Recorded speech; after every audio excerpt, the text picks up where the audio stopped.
অংশগ্রহণ নির্বাচনের মধ্যে আমরা এটা উঠে এসেছে যে বাংলাদেশের মানুষ বিগত 3-4টা নির্বাচনে তারা ভোটাধিকার প্রয়োগ করতে পারে নাই।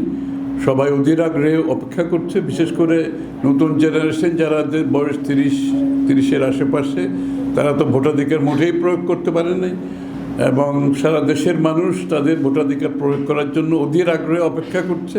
সুতরাং আমরা মনে করছি, ওরাও মনে করছে, সবাই আগামী নির্বাচনে ভোটার টার্ন আউট খুবই ভালো হবে।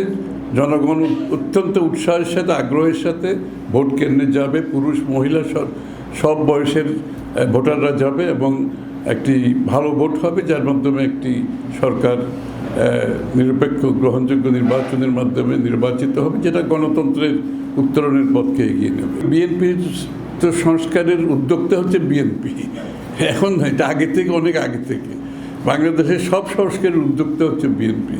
সুতরাং এবারও তাই হয়েছে। আমাদের ভিশন 2030 থেকে শুরু করে 27 দফা, 31 দফা এবং এটা জনগণের কাছে নিয়ে যাওয়া, এটাকে এবং এটা বাস্তবায়নের জন্য যে একটা জাতীয় সরকার গঠন করা, এগুলো সব আলোচনায় আসছে এবং এটা দ্রুত নির্বাচনের দিকে যাওয়াটাই হচ্ছে দেশের জন্য গুরুত্বপূর্ণ।